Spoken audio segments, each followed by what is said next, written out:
I want to play this so we can all watch and listen to it in real time as it just came in. Let's take a look.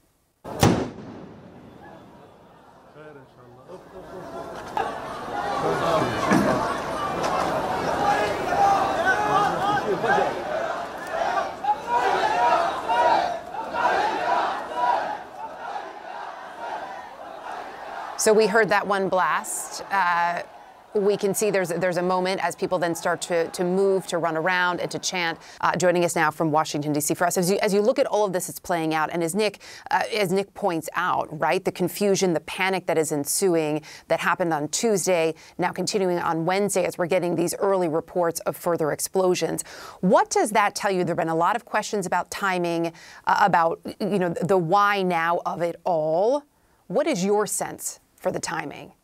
Yeah, well, let's talk about the why now. There's at least two hypotheses out there. One is that this is very much an opening salvo, a prelude for a much broader war that is yet to come. It is reminiscent for those of us who are students of the Middle East of perhaps the preemptive attack Israel carried out in the Six-Day War in '67, or even if we remember 9/11, I mean, al-Qaeda had a preemptive attack in Afghanistan, killing their adversaries there before going ahead and conducting the major attacks in New York and D.C. So those are the kinds of actions that usually are a signal of a broader operation to come. And there's certainly a lot of fear, both in Lebanon, but also throughout the region and in world capitals, that in fact might be the case. The other option, and we've seen some reporting in Al Monitor and other outlets on that, is that the network that Israel had actually used to install these improvised explosive devices within these walkie-talkies and these pagers was about to be uncovered by Hezbollah, and therefore they needed to act. We won't know, but certainly Israel is making all the moves militarily, including today announcing it's moving tens of thousands of troops from Gaza to its border with Lebanon. It's making all the right moves to convince and warn Hezbollah that it is ready for a broader war. So this idea to convince and warn, is there a scenario that you see playing out where this does actually act as a deterrent? Well, yes, Hezbollah and Iran are, in a sense, already very much deterred, maybe not as deterred as Israel would like them to be. But we know that the Iranians and Hezbollah, but the Iranians in particular, have a preference for indirect warfare as it relates to Israel. They are militarily, and now we know also in the intelligence world, inferior to the Israelis. So they rely on a network of proxies and militant groups, Hezbollah in Lebanon, the Houthis in Yemen, militias in Syria and Iraq, to take the fight to Israel through 1,000 cuts, rather, any kind of direct knockout blow.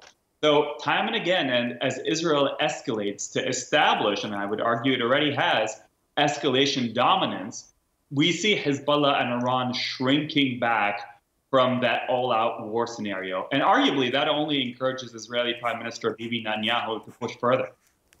And Nick, I should point out all of this playing out, of course. Secretary of State Antony Blinken is in the region. He was very clear in speaking with reporters in Cairo when he arrived that the U.S. didn't know about this, had not been informed about the attack Tuesday. But this is also putting a strain on that relationship.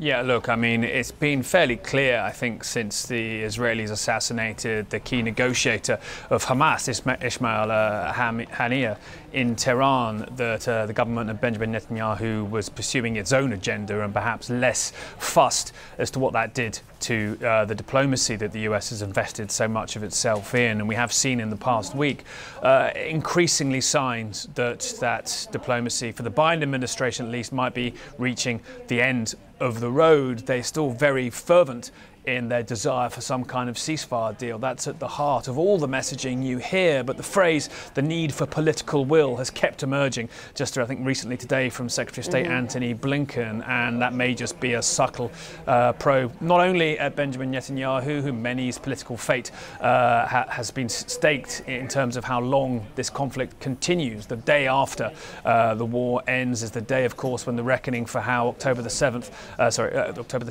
even began.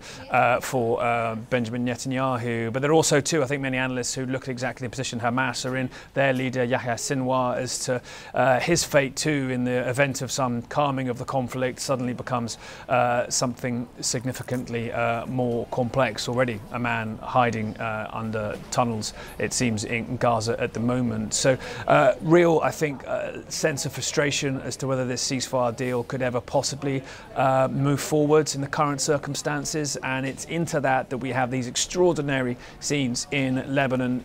Absolutely. And Nick, as you pointed out rightly, when we first began speaking, when the news of this first broke, the attack that we saw on Tuesday, a number of civilians hurt, 2 children among the 12 who were killed.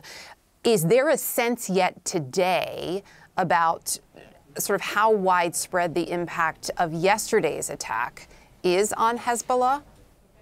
No, and I think that's one of the outstanding questions in this. We have a death toll of 12, but it isn't clear amongst those 12 how many of those are Hezbollah members, and indeed if the 12 encompasses all the dead and injured, including those in the militant group. They were, it seems, pretty much the target. It was pages they were using that were impacted, but I should point out it's clear that civilians, 2 children, according to Lebanese government officials, also hit, 2 children killed by them. So it clearly dragged in, hit, targeted many civilians as well because of the indiscriminate nature of simultaneously detonating thousands of devices across populated areas. You are simply going to hit people that were not necessarily your military targets, and that may have been part or an accepted risk of a strategy like this. But today, for this to repeat is just going to amplify, I think, the sense of panic amongst ordinary Lebanese. But I believe you have Ben outside a hospital, who I'm sure will be hearing more immediate ground truth. Indeed, we do. And you set that up nicely, Nick. Thank you. I do want to go straight to Ben Wiedemann, who is outside a hospital in Beirut. And Ben, the fact that this is happening not just a second day in a row, but almost around the same time as what we saw yesterday. Yeah, it's a bit later than it was yesterday, but what we're seeing is that there are reports of blasts at various locations around Lebanon, including Beirut in the south, in the Bekaa Valley in the eastern part of the country. Now, the official national news agency is describing the explosions taking place with what are called wireless devices. We believe they're talking about walkie-talkies. So it does appear that whereas yesterday the focus of these perhaps thousands of individual blasts was pagers, today it looks like it's walkie-talkies. So definitely this is deepening the sense of insecurity that was very palpable in the aftermath of yesterday's pager bombings. And today, of course, we've seen, in addition to thousands of people wounded from yesterday's, now there are more injured. We don't have precise numbers at this time. It doesn't appear that the wave of bombings today was anything compared to what happened yesterday. Now we're outside the American University of Beirut Medical Center, where we spoke with the chief medical officer here, who said that as many up to nearly 200 people were treated here, many of them with wounds to the face, to the eyes, to the hands, and also to the hip, because they were basically pulling out these pagers, looking at them, and then they were blowing up in their faces. So we've spoken with, for instance, the Minister of Health, who told us how difficult it has been for the authorities to deal yesterday with this wave of bombings. And of course, today, the challenge is still there, but obviously there are lots of people outside the hospital. We haven't seen any ambulances arriving here yet, but there are reports, for instance, of a funeral for one of the people killed yesterday, a funeral in the southern suburbs of Beirut, where many members of Hezbollah live. In that instance, eyewitnesses have told us that a man lost his arms in a blast there. Ben, appreciate the reporting. Also joining us now, we have Maha Yahya joining the conversation, the director of Carnegie's Middle East Center. Maha, you are also in Beirut. We've heard reports that explosions could be heard. I'm just curious, from where you are, have you been able to hear anything? No, I'm not next to the American University of Beirut, so I haven't heard the explosions, but I suspect we'll soon start hearing the ambulance sirens. This is what happened yesterday. They were going on for hours. So sirens going on for hours. Just walk us through what it has been like for these last 24 hours. Nick so rightly pointing out that much of this leading to confusion, to panic, certainly among people there in Beirut. Now we're hearing that this, multiple explosions in different locations today. How has this played out for residents? I think people are in shock and horrified at what has happened. I mean, yesterday, Israel turned literally 20th century communication devices into 21st century killing machines. They were detonating all over the place, in grocery stores, in public spaces, in schools. It didn't matter. And civilians around were getting injured. Today, it seems it's walkie-talkies and other communication instruments. If it's walkie-talkies, the blasts are probably larger because these are larger devices. This is what we're hearing right now.